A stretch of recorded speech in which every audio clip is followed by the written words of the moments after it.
Hello viewers, Silent Service here with an Atlantic Fleet video. This is straight after my naval art stream, and this is going to be me doing yet another restart of the German campaign. So, I just want to first off see, my display capture is actually capturing this game, so... Right, so I'm going to first off bring Grosh, Bay, and Lutzo in a formation together. I'm going to be setting myself some challenges for this playthrough, and that is I'm only allowed a maximum of 8 U-boats, which... This is also going to mean that this is going to be more than likely destroyer heavy, this playthrough.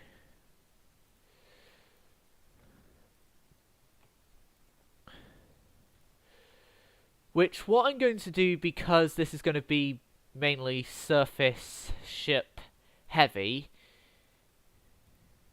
is that I'm going to have the submarines patrol around these areas, and then my main fleet ships patrol off like the western approaches and stuff.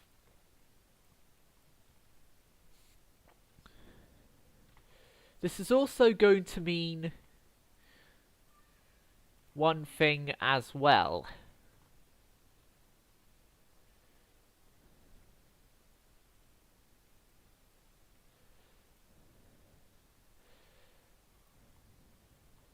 Well, no, I mean, I'm going to be doing another rule. If I have multiple capital ships going against submarines, as in like, I, as Germany, encounter, let's say, with a submarine of mine, I encounter...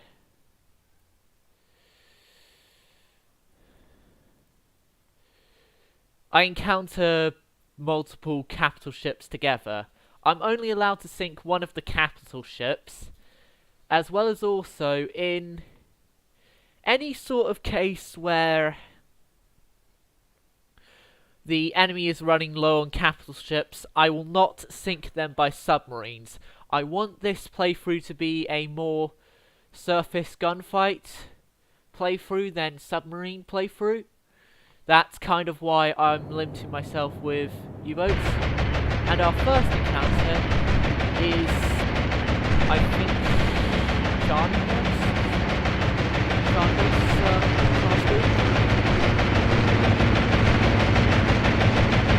I would now laugh.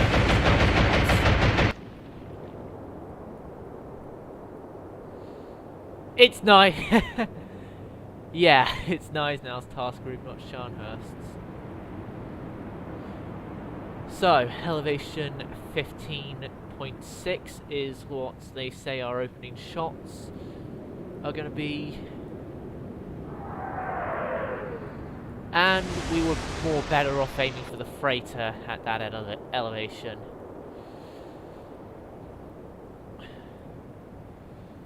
So, Admiral Grosh Bay, elevation 13.6.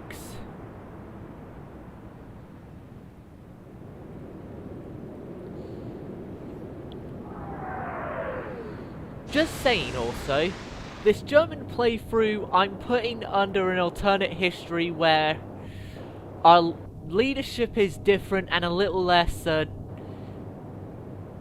genocidal causing than the Nazi leadership that was in charge in reality.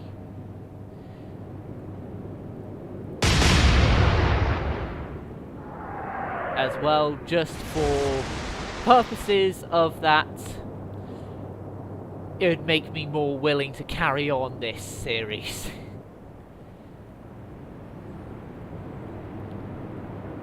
Okay, 22.2.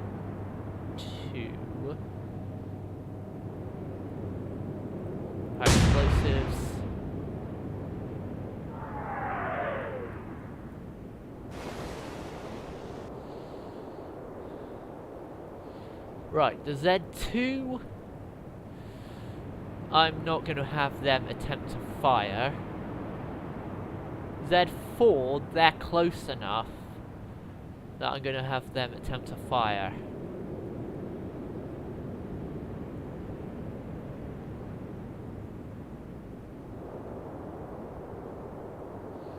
Uh, 23.7, just because I'm not bothered to go exactly what they want me to. Yeah, the other one would have been low anyway.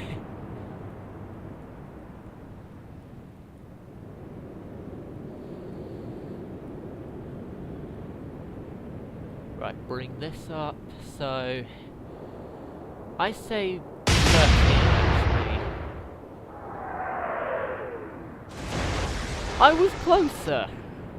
I was closer than what the rangefinders wanted.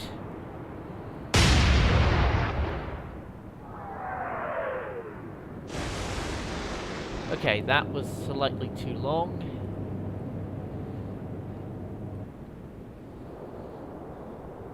Elevation 10.8. I think that's going to be too short. Yeah, that's too short. Our light cruiser 21.1. Still majorly long. But I didn't really majorly change it.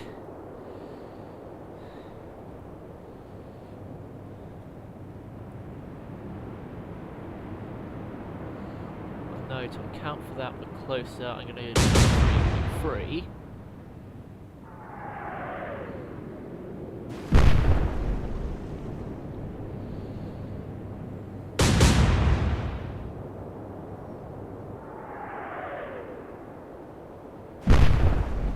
Okay, Admiral Hipper has taken damage. This is actually kind of reminding me of the first ever attempt I did of an Atlantic Fleet series when I was actually starting off with using screen capturing software, which was that for quite a lot of the playthrough, Admiral Hipper spent most of her time under repairs.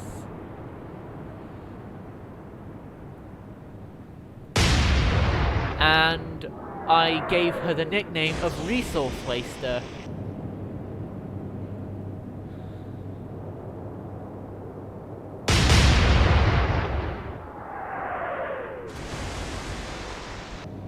Because she was wasting resources with the amount of time she had to go into repair.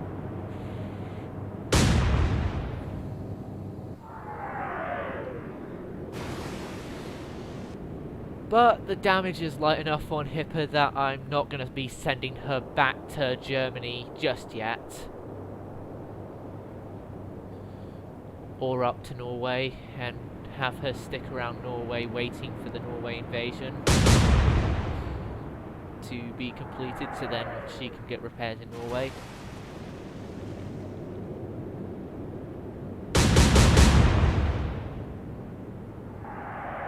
Yep, still firing upon the Hipper, still only minor damage to Hipper. Well, 4.7 inch shells. Although an effective destroyer gun, they're not really that great when you're going against like heavy cruisers. But I know they're formidable in a fight against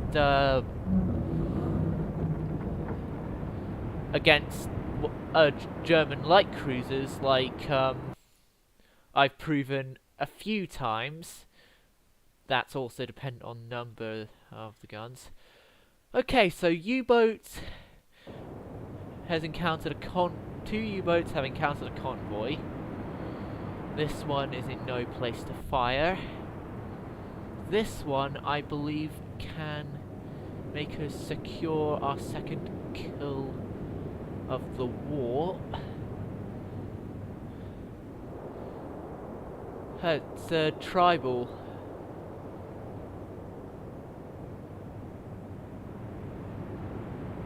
I think. No, tribals have more guns. 337.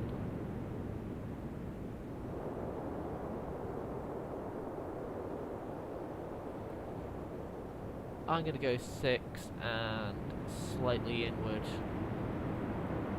Leave 1 torpedo because that rearmost destroyer there is more than likely going to come after us once this first destroyer is hit. It's been hit but not going down.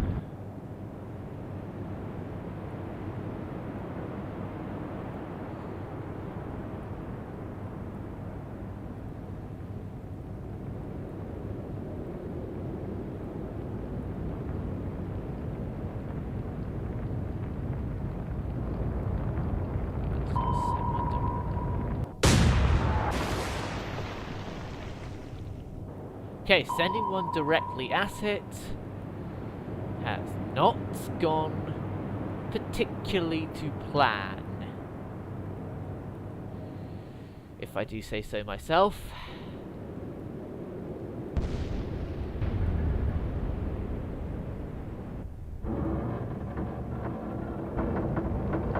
But she's going down,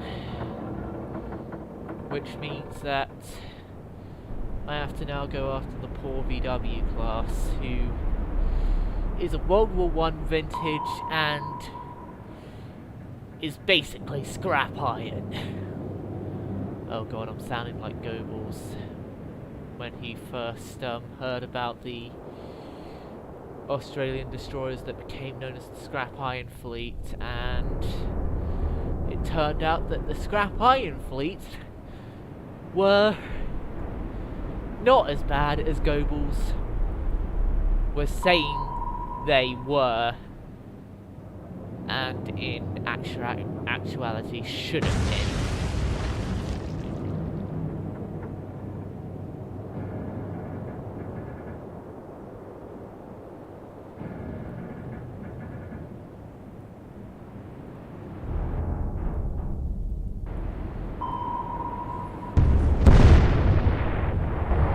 So that torpedo did actually hit and cause damage.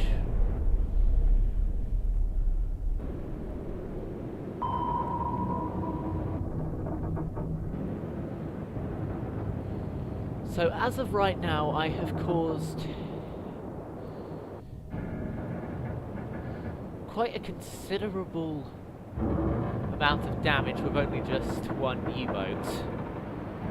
And we're in range for 1 torpedo to hit Vanessa. No, we were just out of it.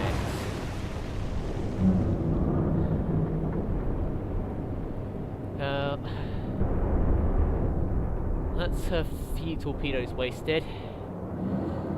Well, out of the torpedoes I fired, 3 of them were wasted.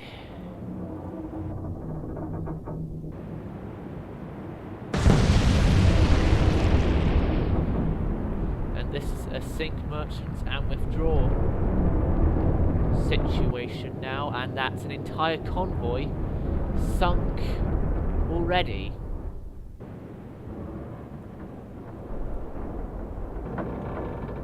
Sink merchants and withdraw. The next turn proves nothing. Hold on a sec, because we still don't have the Bay of Biscay we have to use here. We have 14,500 renown on us. And what is that going to get me? I could make them get into the destroyer raiding fleet. No, I want to wait till September 1940, so about a year, and then we have our destroyer raiding fleet. This one is going to be a disengage engagement because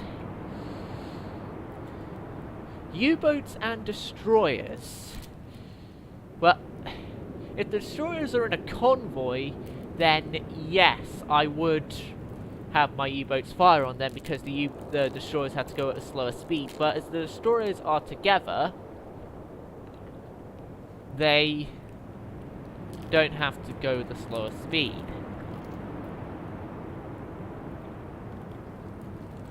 Well, and they don't go at the slower speed.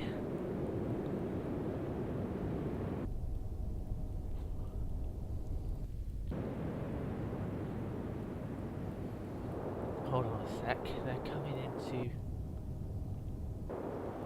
one of them at least. Coming into a possible shot chance.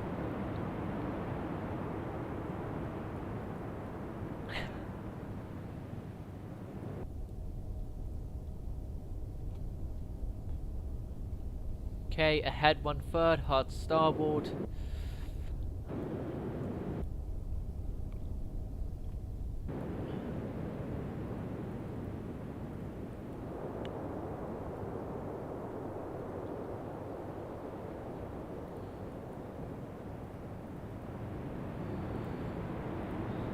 Vanek and Vimy is going down. So what I thought would be a engagement where I'd have to fully disengage without doing anything is going to be a disengage with a target sunk. Crash dive, crash dive, crash dive.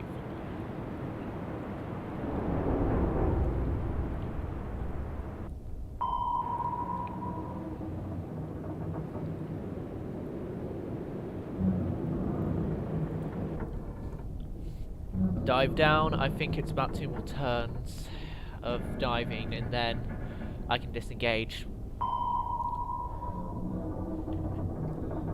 But seeing as this is live streamed, you'll be seeing everything in real time. Unlike what I did with the recorded ones and eventually just went to pausing the recording until it ended.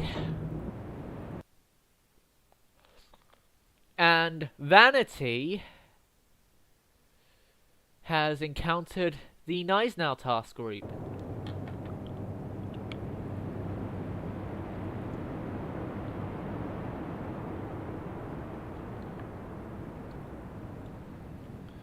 Elevation 11.5.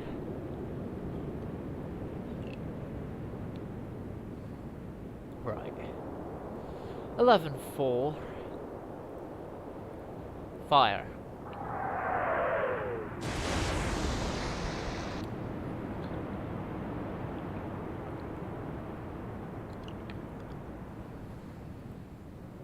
Okay, Grosh Bay is going to also go for Vanity. At elevation 16.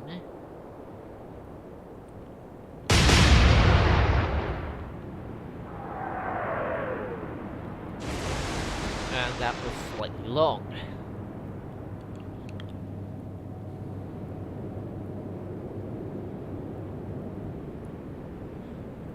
You know, one ship I definitely want to get within this playthrough?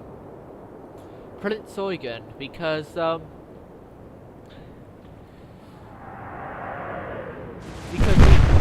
said this many times in my previous playthrough,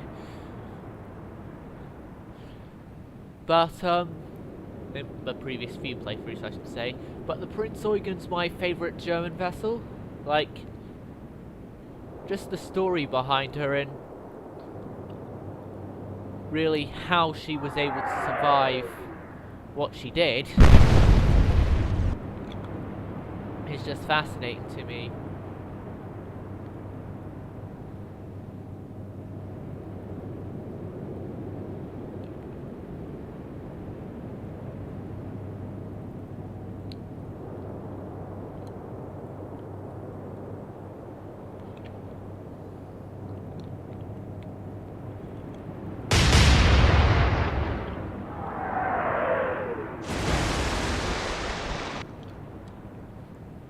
With the Deutschland class, well, yeah, Grosh Bay, but class, I know I have to reduce the elevation. And Grosh Bay gets her first kill of the war. Well, first kill that we can actually count as a kill, because during the Sink Murchison withdrawal, it could have been Grosh Bay getting some of the kills. Now we're getting our first major gunfight. Beric and Ajax versus the Gneisenau task group. We always seem to go for the Gneisenau task group, not the Scharnhorst. The Gneisenau's group is slightly weaker with the fact that it's got more ships, but well, no, same amount of ships, just more lighter vessels.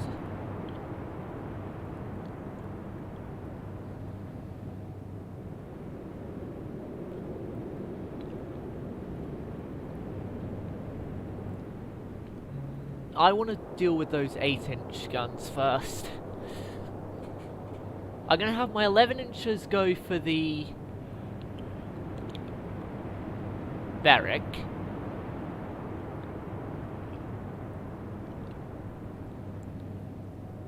Well, my other guns, so 8s, 5.9s, yeah, 8s and 5.9s, because the destroyers have 5.9-inch guns, are going to go for the Ajax.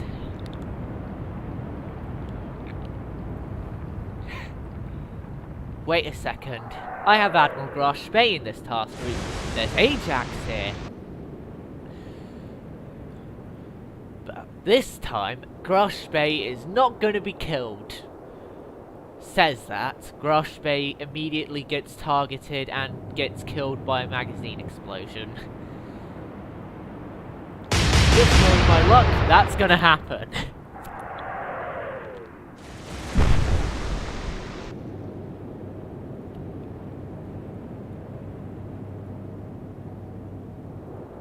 Right, 15.4 on the elevation.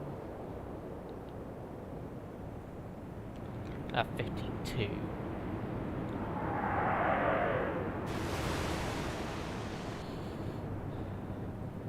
Seeing as you're quite a bit closer to the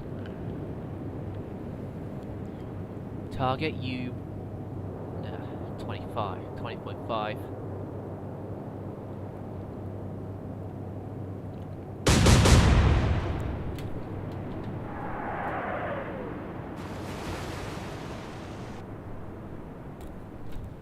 I'm gonna have to wrap this battle up quickly. Yeah, I'm gonna have to wrap this battle up quickly because I'm running out of PC time here.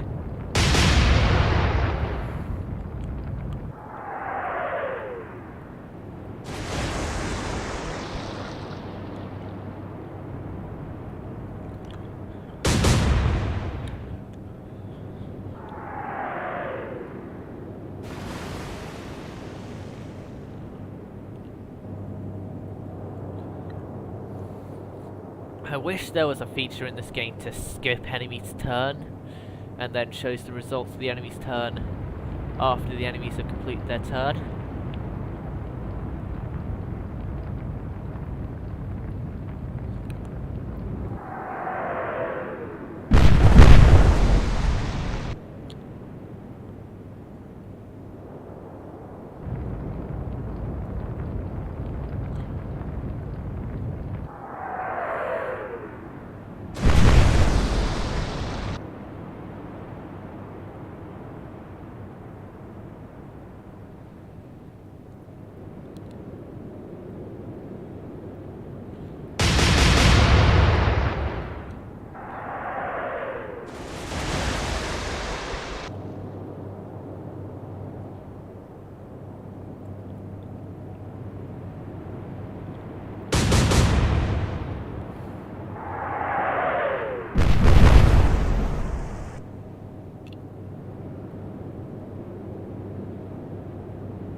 Okay, 14.5. That's good. I'm going to say 17.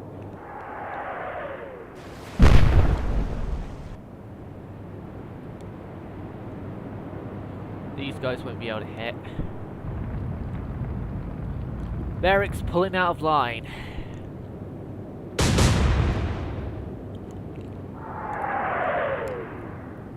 Ajax gets a hit on our battleship.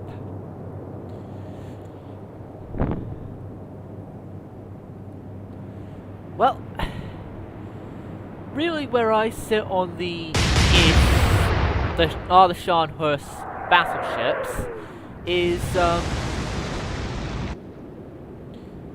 that the Scharnhorsts have the armor of a battleship, but the guns of like a battle cruiser. So I say they're a mix. They have the speed and guns of a battle cruiser, but the armor of a battleship.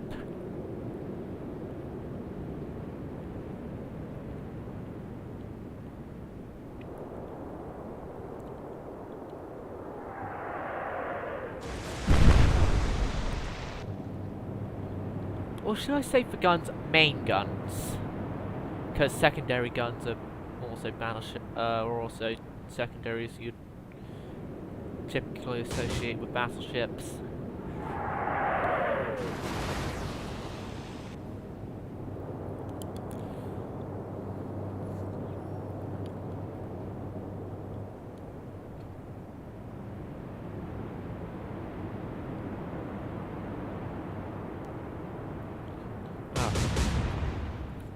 Just go 14.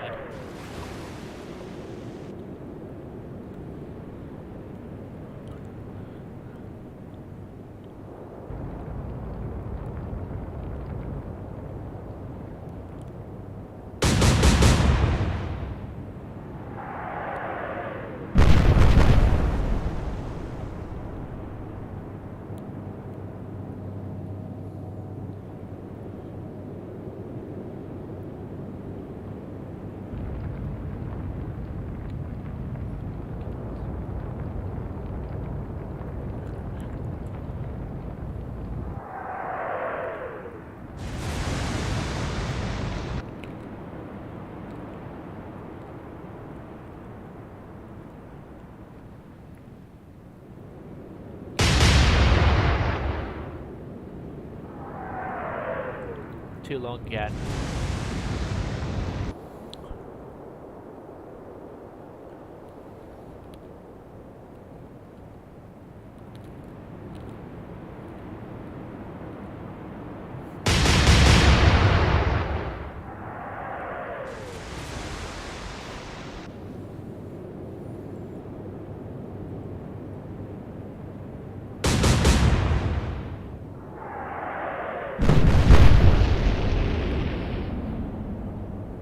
.9-inch shell did that.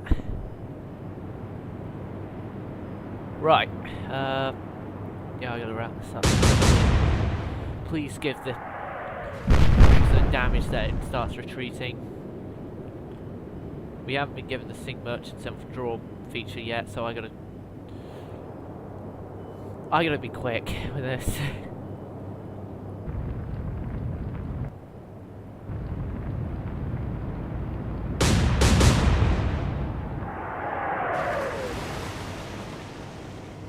I'm gonna be quick with this, viewers. Really quick with this.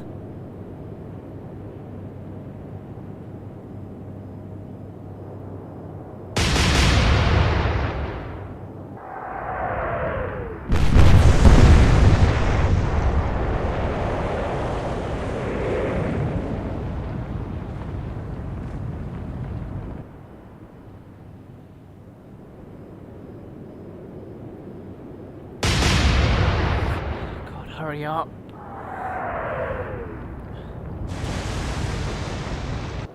Need to get more damage on the Ajax.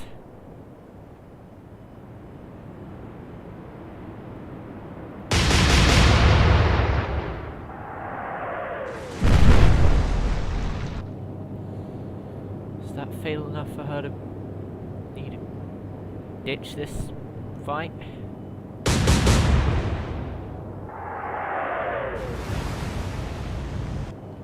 Yes, that's enough. Good, good, good. Heavy on both of those. Okay, this is going to be the end of the stream. Hope you enjoyed.